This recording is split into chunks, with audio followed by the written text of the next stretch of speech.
So I'll say a few things about the combination of majors and minors. And after that, I'll tell you a little bit more about the requirements, about how to plan your, your career path, your major or minor path. Hi, Andy. Once you get here or before you get here. In terms of combinations of majors and minors, WGS is very popular as a minor. We have so many, we have 3 times or 4 times the number of minors compared to majors. So, but at the same time, we do have a significant number of majors. Typically, we see double majors with WGS, and the double majors are with psychology, sociology, English, citizenship and civic engagement, and political science. That's the most, I mean, within ANS, because we also have double majors with Newhouse, the School of Communications. That's probably our most popular double major. It's with Newhouse, with the School of Communications. Students who are in journalism or TV or broadcasting, and they major in WGS, double major in WGS. And then, why is the undergraduate program at Syracuse appealing? And those are things that, because you're coming into college right now, you wouldn't necessarily have to know. But our department, even though it's kind of like smallish, we are 10 faculty members, we are ranked top 5 within the nation as an undergraduate program. So the education that you get at Syracuse and WGS is top-notch education, not because I'm part of it, but the senior colleagues in the department are truly world-renowned. So I'm going to share my screen so that I can help you navigate our own website. Let me see for a second.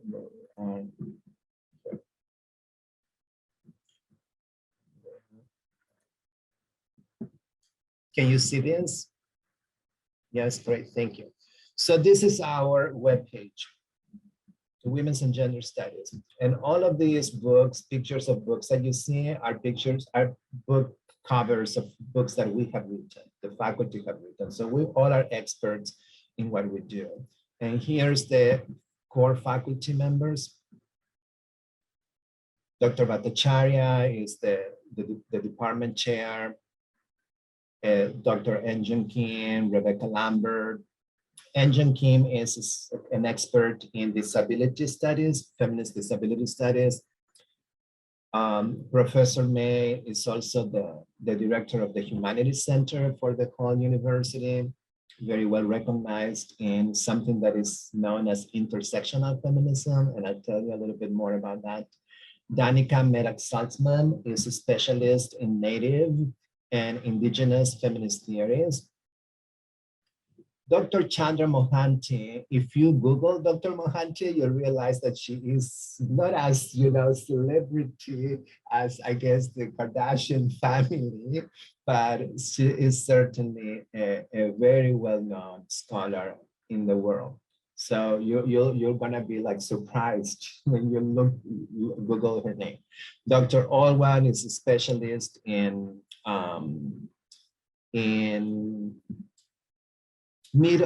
she's a specialist in the Middle East and Islam and in Muslim societies.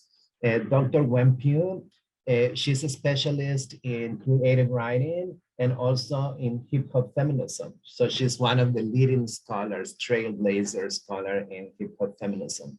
Dr. Robin Riley, she is a scholar of critiques of militarism, critiques of war, and critiques of the many ways in which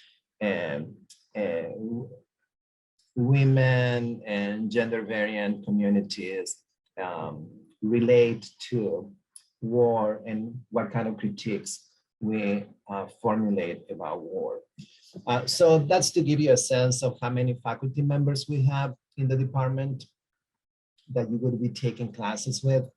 Another strength of the department is that all of our typically, because you're going to be in Maxwell or in ANS classes, you're gonna see that the 101 classes that you enroll in are large classes, like 100, 200 students. And that doesn't happen in our department.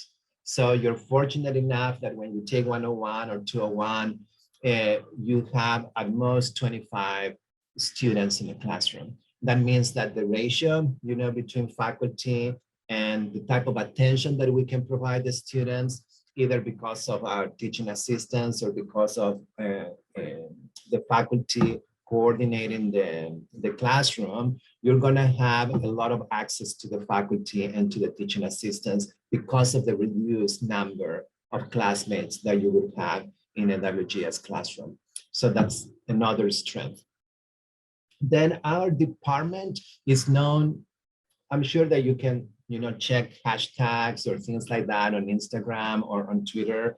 But what we do in our department is intersectional feminism, transnational feminism, and anti-racist feminism. So we center in the feminist classroom those communities that have been historically marginalized. And we think with those communities about how to best understand different systems of oppression, different systems of power, but also what kind of remedies, solutions to social problems and social injustice and inequality we can provide. In terms of the competencies, that is the skills that you're going to learn in the feminist classroom, you can take those skills to graduate programs in the humanities and social sciences, from anthropology to creative writing, from sociology to family studies, from political science to musicology or art history.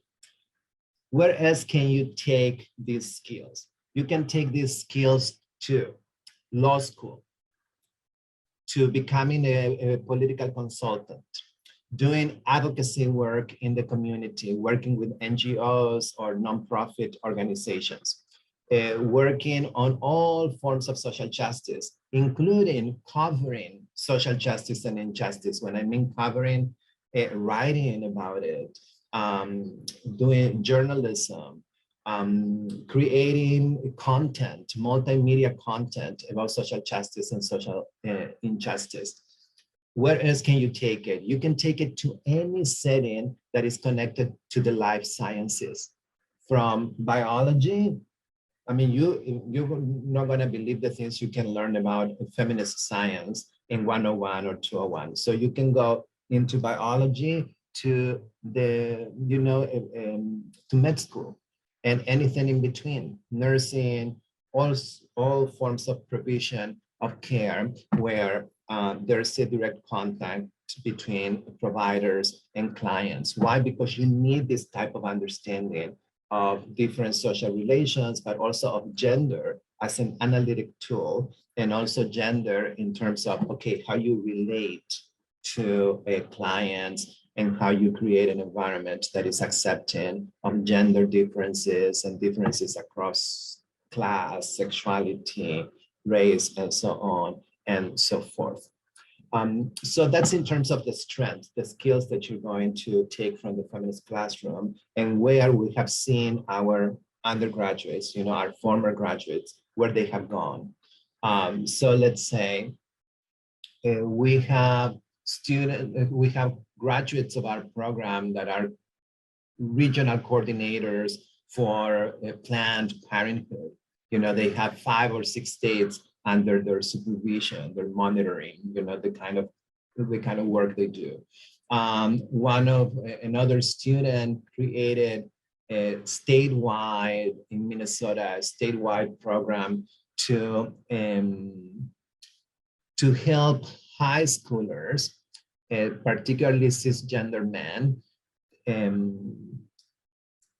criticize and challenge toxic masculinity and create role models for different alternative justice-oriented masculinities. So there's like a great spectrum of possibilities with the WGS. One of the things that we do as a department is we create opportunities for students to have an experience of what it is to do WGS, even though they may not have the time or the space to major or minor in WGS. So as an ANS student, there are some credits, well, some credit, actually a great number of credits that you have to get in order to have your core, your liberal arts core met. And within that liberal arts core, there's something that you might have heard before, but there's a word that they call sequence. You need a sequence in the humanities, you need a sequence in the social sciences, you need a sequence on, logical or critical thinking. So what are these sequences? It's a set of courses. And so for instance, in WGS, if you take 101 and 301, you not only are getting those credits as, ANS credits, which you need to graduate, but you're also fulfilling the sequence, the humanities sequence. If you're taking 101 and 201, which is global feminisms and the intro, you fulfill the requirements for the sequence in social sciences. If you take 201 and 498, which is transgenders and sexualities, you complete the social sciences sequence as well. Then all of our intro courses, either the 101 and the 201, they are writing intensive. So you can also use those courses for your writing intensive requirements. So those are things that we do in order to make it appealing for students. And then once they are in our classroom, typically they don't want to leave. So that's how it works. Any other question before I move on? Okay, so now I'm going to show you another, let me see, where is it? I'm gonna share my screen again. Just very quickly give you. So this would be what we call the requirements. Required core courses, they are shared between the major and the minor, and there are 5: 101, 201, 301, 310, and 410. Now for the major, you need 33 credits, 11 courses. For the minor, you need 21 credits or 7 courses. So for the minor, you need the 5 required courses plus a general elective and a core elective. And those are things that once you start taking classes, either the director or your advisor within the department helps you figure out what is a core elective, what is a general elective. But typically a general elective is any course that is cross-listed with WGS, even though it's not taught or originated in the WGS department. And the core electives are any of the courses that are taught by the faculty in the department, in addition to these 101, 201, 301, 310, and 410. The major, what are the other credits that the major requires? We have clusters. And so you need 9 credits from this cluster, core cluster, which are really concentrations in sexuality, race, nationality, or ethnicity, and class. That's how the cluster is put together. What else? Right, I'm going to share with you, I'm going to drop in the chat the list of classes that we are teaching this fall, in case you are interested in taking any of those. If you are, I'm also going to leave my email address there. Send me an email. And I know that you're supposed to register in May or so, but as soon as you can get in touch with us, we could work with the staff in our department to make sure that you have a seat when it's the most convenient for you. Let me see, how do I drop this in the chat? Okay. In the meantime, what other question can you think about? Is there anything else that you would like to ask me? One more thing I would say, because I heard that some of you are interested, anthropology, civic citizenship and civic engagement.